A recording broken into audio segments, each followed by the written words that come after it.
Ladies and gentlemen, I was staggered this morning when I went to the BBC homepage, clicked on news, and was greeted by a headline that I never thought I would ever see on the BBC homepage. Essentially, they've printed a fluff piece trying to tell you that the family of the hooligan that was windmilling on a policewoman's face care about the policewoman. Doesn't it just warm your heart? What are you telling me this for? Well, let's just look at it. Look at the state of this.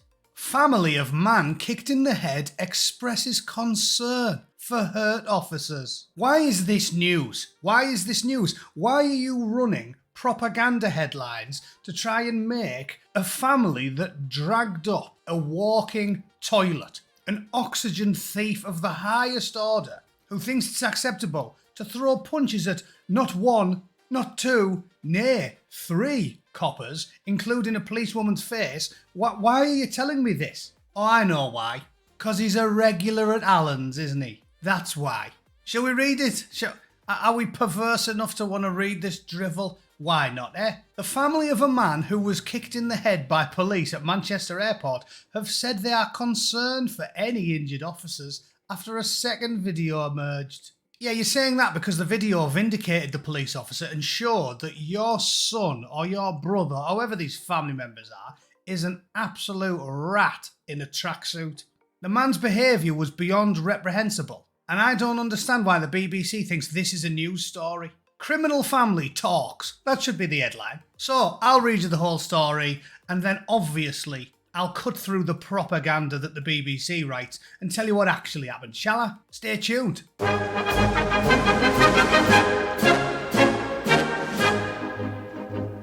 Right then, first things first, you know that I can't show you the video because this platform doesn't let us have any fun. You'll have to content yourself with a link in the description. Seriously, don't have a pop at me. You might think that I'm talking nonsense because you'll see this around YouTube, but no, when you're a flagged channel, you can't show it. I showed that hilarious, commonly seen video of those two shopkeepers lashing the buttocks of a dirty shoplifter in America. I'm sure you remember it, where he was lashing him over and over with a broom shack, and it's like, basically the bloke ended up with an arse the same colour as Grimace from the McDonald's adverts. It was amazing and it was hilarious and everybody laughed at it. But when I put it up, I got banned for 2 weeks, so I can't show you anything fun. It's just the way it is, alright? Sorry. The link's in the description. Go and click on that and check the BBC story out if you want to see the video. But I'm assuming most of you sensible people that are watching The Angry Bootneck have already seen it anyway, haven't you? You know what happened. That slimy little twat who got hoofed in the mouth entirely caused the whole situation. He was windmilling on a whole bunch of coppers, running around there like the Duracell bunny, throwing right hooks at everyone. And then, all jokes aside, because people are boring and they're all having a go at me in the comments last time saying, I can't believe he should have kicked him in the head.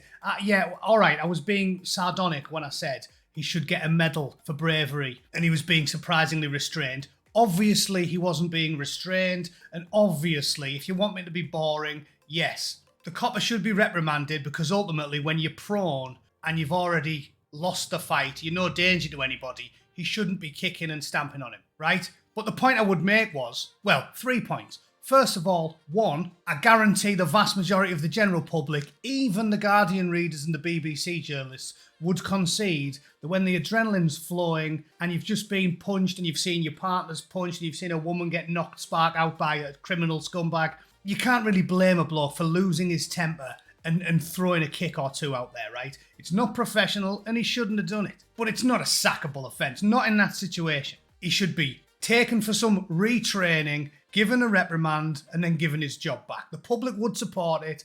Anybody who's even remotely impartial would surely agree, alright? So that's the first boring point. Second point, the bloke who got a kick in the head is totally fine. Stop telling me he's bleeding on the brain and all this. I've been kicked all over the place in my life, and one paltry boot in the napper doesn't mean... his lunatic lawyer said it was an assassination attempt. I mean, these are the lunatics that the BBC are platforming. So secondly, it's not that big of a deal. Normal reprimand should do him. And if you think about where this took place, because I think this is a salient point, the airport is totally different from everywhere else. It's not a pub, it's not a supermarket, it's an airport. Security at airports is unbelievable. Nobody has a sense of humour in the airport. I remember they once took a little keyring knife I had on me. This is years ago, before they really rolled out all this stuff where flying has become a complete chore. And I had like a 1-inch Victorinox sort of USB keyring. And they took it off me.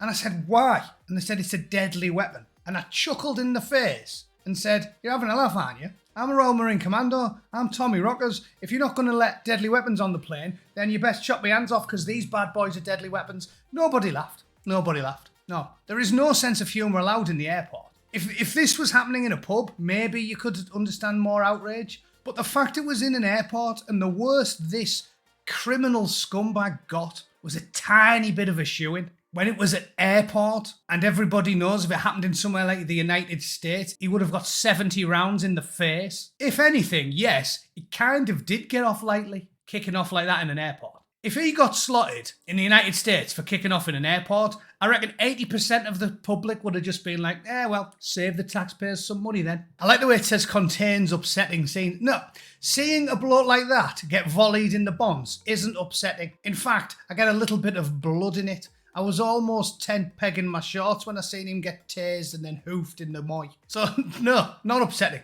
Oh yeah, what was I talking about? Third point. Assaulting an officer is an extremely serious offence and people go to prison for it all the time. If he's simply become a little bit aggressive and they kicked him in the head, then you might have a point. But considering he throws at least 30 punches at several different police officers, tells me that it is unreasonable to say that the copper is bang out of line for poking one into him in return. The whole thing was blown out of proportion by an activist media that has a hard-on for one particular group of people. As you know, I have to use euphemisms. The people who worship an epileptic, illiterate desert midget and worship in the churches with the big golden bell ends on top. You know what people I'm talking about. The BBC's got a hard-on for them. That's the only reason this became a thing. If that exact same incident had happened and the bloke who got kicked was Ginger and from Aberdeen, nobody would care. It wouldn't even be a news story. Anyway, that's my initial feelings about the video. Let's have a read of the gobbledygook propaganda, shall we? The family of a man who was kicked in the head by police at Manchester Airport have said they are concerned for any injured officers after a second video emerged. Oh, clearly nice people then, eh? Lovely people. What they're going to print next week? Mick Philpott cried when he heard the Queen died. Harold Shipman used to volunteer at his local church. I couldn't give a monkey's fart. Footage shared online showed a Greater Manchester Police firearms officer striking a man twice as he lay on the ground at around 20:30 on Tuesday. An additional recording sourced by the Manchester Evening News showed the lead-up in which a fight broke out between two men and officers. A source representing the family said, if anyone broke the law, they should face due process. If. How is windmilling on three coppers' faces an if question? You absolute lunatic. And then another, speaking of walking toilets, Andy Burnham's got something to say about the matter. Burnham called for people to wait until they had the full context of the incident before judging those involved. In response to his comments, the family said there was no context justifying an assault when someone is on the ground. Yeah, there is. If you've been punching people in the face for ages, and then when you finally end up on the deck, one of them, maybe because their face stings a tad, wants to take revenge upon you, that's kind of understandable, isn't it? It's not professional, but it's definitely understandable. It's not as big of a crime as, I don't know, let's say something like regulars at Alan's legendary snack bar diddling thousands of children while the government and the police and the politicians did nothing about it. I think that's a serious crime, isn't it? But this, not really. The two men involved have been named as The Obvious and Ahmad. I'm mad and I'm hard.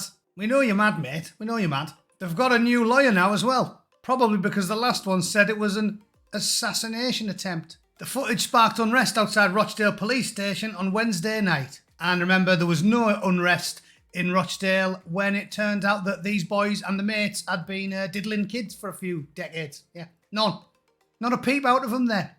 The Independent Office for Police Conduct said a robust investigation into the incident would take place.